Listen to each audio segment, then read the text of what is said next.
جو آزاد کشمیر اسمبلی سے مخاطب ہوں, and it is truly an honor and a privilege for me to stand before you here today. ساتھ ساتھ میں جموں کشمیر پیپلز پارٹی کا ابراہیم صاحب, P T I Pakistan Tehreek Insaf Azad Kashmir کا سابق وزیر اعظم اور نیازی صاحب کا شکر گزار ہوں. میں مسلم کانفرنس کا سردار عتیق صاحب آپ کا شکر گزار ہوں. مسلم لیگ نون کا سابق وزیر اعظم اور آپ کا پارٹی کا صدر کا شکر گزار ہوں. قائد حزب اختلاف آپ کا بھی شکر گزار ہوں. اور ساتھ ساتھ امید رکھتا ہوں جیسے آنریبل ممبر صاحب نے پوائنٹ اٹھایا کہ آپ کے یہاں جلد جو اسپیکر الیکشنز ہیں وہ مکمل ہوں گے تاکہ قائد حزب اختلاف کا جگہ بھی جن کا حق ہے ان کے پاس جا سکتا ہے.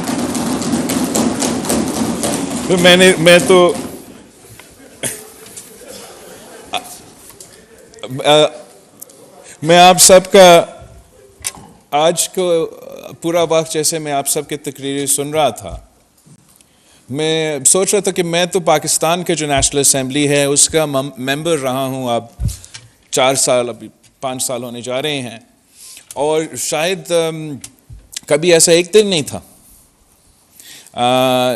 جہاں قائد حزب اختلاف ممبرز آف دی اپوزیشن اور وزیر اعظم اس انداز سے اور اس طریقے سے جس میچورٹی کے ساتھ اس اہم موقع پہ ہم سب یہاں موجود ہیں آج اکراس دا پولیٹیکل اسپیکٹرم. میں سمجھتا ہوں کہ کشمیر کے جو نمائندے ہیں انہوں نے ثابت کیے ہیں کہ پاکستان کے نمائندے کے مقابلے میں آپ زیادہ میچور ہیں, زیادہ سیریس ہیں,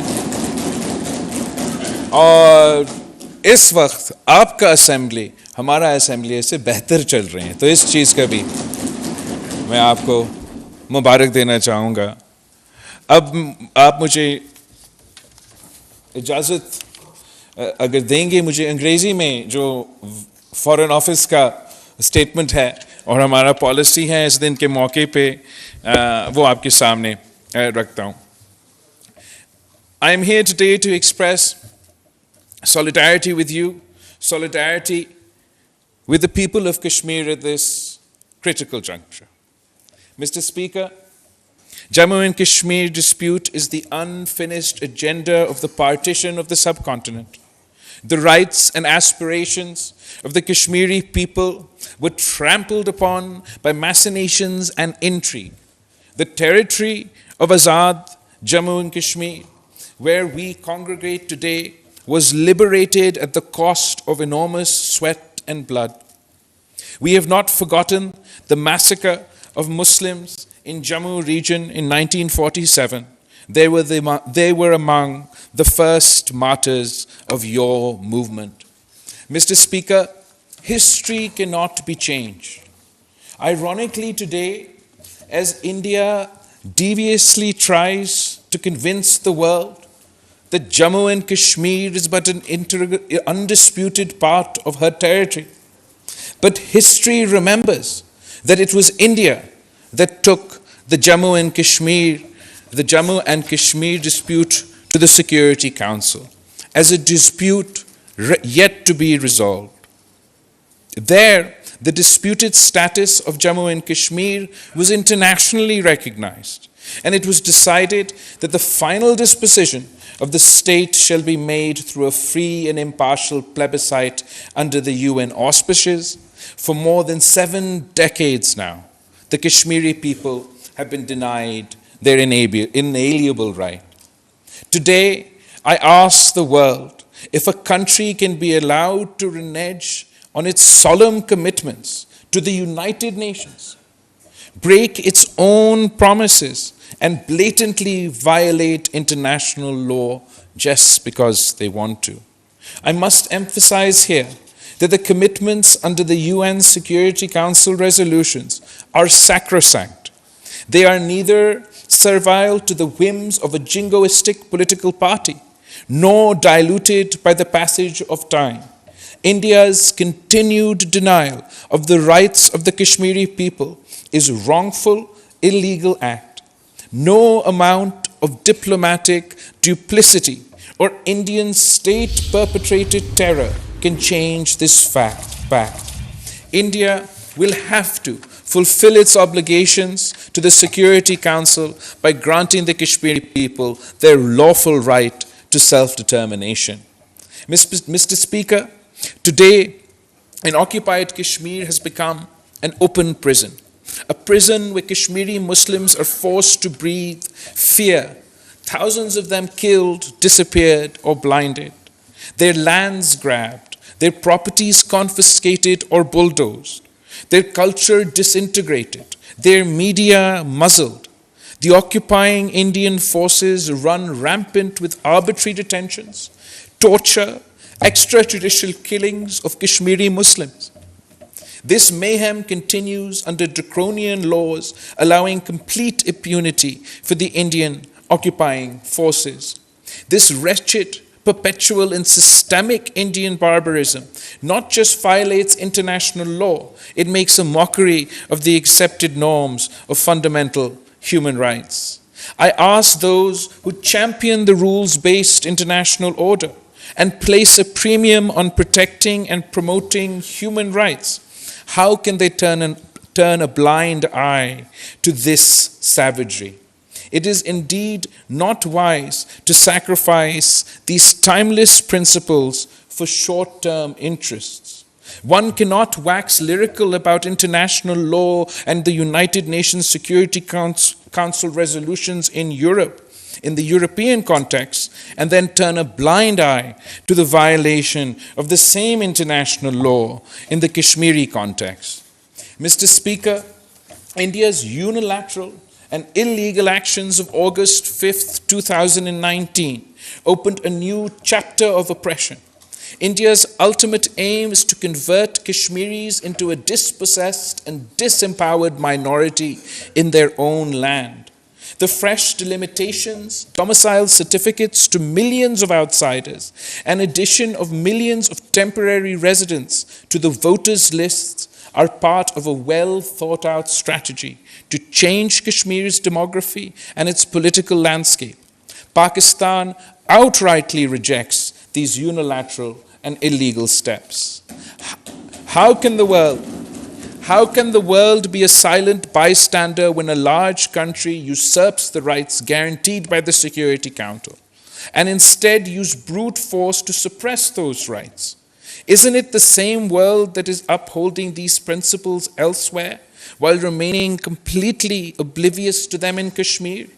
Mr. Speaker, as we speak, India is hosting the meeting of a tourism working group in Srinagar. Meetings of a consultative forum on youth affairs, Y20, has already been held in Jammu, Leh and Srinagar in the past few weeks. This is yet another display of India's arrogance on the world stage. Indian occupation of a territory that is recognized as disputed under international law. India is misusing its position as chair of the G20, a forum created to address global financial and economic issues with utter disregard for the Security Council resolution, the UN Charter and its principle. India's facade of normalcy in Kashmir is met by the harsh reality that occupied Kashmir remains one of the most militarized zones on the planet. Mr. Speaker, normal areas are not under siege by millions of troops. Normal areas are not operated under so-called governor's rule. Normal areas do not have unidentified graves and half windows. In normal areas, people are allowed to travel abroad, and journalists are free to report. How can India possibly claim that normalcy has returned to Kashmir? I wish to remind the Indian leaders that unilateral steps in Jammu and Kashmir can neither accord legitimacy to their occupation nor suppress the true sentiments of the Kashmiri people. Gimmickry cannot replace legitimacy. If India wants to be a superpower, Mr. Speaker, then India must start acting like a superpower. The United Nations Special Rapporteur on Minority Affairs speaks clearly on the Srinagar meeting that and claims that India is providing, quote, a veneer of support to a facade of normalcy. ये मेरे अल्फाज नहीं है जनाब speaker, ये United Nations के जो special रेपर्टोर है अक़लियत अफेयर्स के लिए, ये उनका अल्फाज है. Pointing out the blatant human rights violations in occupied Kashmir, he has drawn an apt conclusion that the situation in Jammu and Kashmir should be, quote, decried and condemned, not pushed under the rug and ignored. Mr. Speaker, I remind the world that there are two reports on the situation in occupied Kashmir by the Office of the United Nations High Commissioner for Human Rights, issued in 2018 and 2019. Those of us who are interested in upholding human rights are morally bound to pay attention to these reports. Mr. Speaker, the word Pakistan is incomplete without Kashmir. The people of Pakistan and the people of Kashmir have a unique affinity based on geographical proximity, shared history, commonality of religion. We have shared joys, shared sorrows, we share the same hopes, the same dreams, our hearts beat as one. Pakistan cannot ignore what happens in Jammu and Kashmir. It is a party to the dispute. For us, it is not a matter of choice. We are duty-bound to play our role in the just and peaceful resolution of the Jammu and Kashmir dispute in accordance with the UN Security Council resolutions and the wishes of the people of Kashmir. Mr. Speaker, my presence here today is a testimony of our nation's intergenerational support and lasting commitment to the Kashmir cause. We want good relations with our neighbors, including India. However, good relations can only be achieved through dispute resolution and not through dispute denialism. Durable peace in South Asia remains contingent upon the settlement of the Jammu and Kashmir dispute. Despite our consistent advocacy for constructive engagement and result-orientated dialogue to resolve all outstanding issues, including the core issue of Jammu and Kashmir, India unabatedly remains hostile. Its regressive actions have in fact further vitiated the environment, and the onus, therefore, remains on India to take the necessary steps to create an enabling environment conducive for a meaningful and result-orientated dialogue.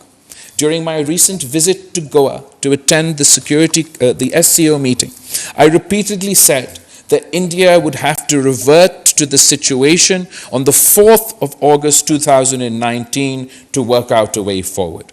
Mr. Speaker, India has also been trying to use the terrorism bogeyman to mask the indigenous Kashmiri struggle for their legitimate rights to self-determination.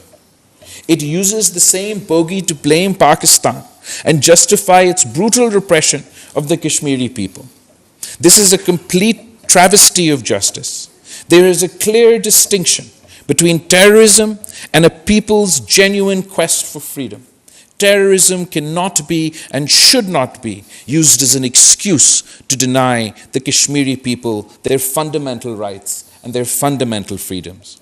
Mr. Speaker, I also want to emphasize that the belligerent Indian statements about Azad Kashmir and Gilgit Baltistan should be raising alarm bells across the world.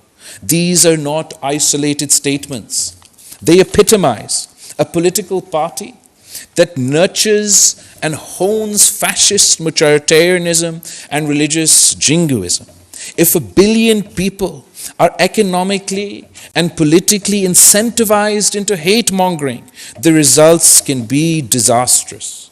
We could be sleepwalking towards South Asia's Armageddon. Notwithstanding India's military and political rhetoric, Pakistan has exercised maximum restraint. Pakistan does not want another conflict. However, it has the will and capacity to respond forcefully and effectively and defend resolutely against any act of aggression. जनाब speaker, जितना चाय पीना चाहते हैं हम उनको पिला सकते हैं, हम अपना वतन दिफा करना जानते हैं. Janab Speaker, justice delayed is justice denied. I appeal to all men and women of conscience across the world to urge the occupying forces of India to 1. Rescind its unilateral and illegal actions of the 5th of August 2019 and the subsequent steps. 2. Implement fully the relevant UN Security Council resolutions and allow the Kashmiri people to freely exercise their right to self-determination through a UN-supervised plebiscite. 3. To provide solemn assurances that it will not change the occupied territory's demographic composition and not allow non-Kashmiris to acquire property or residency in Jammu and Kashmir. 4. To halt its human rights violations in occupied Jammu and Kashmir.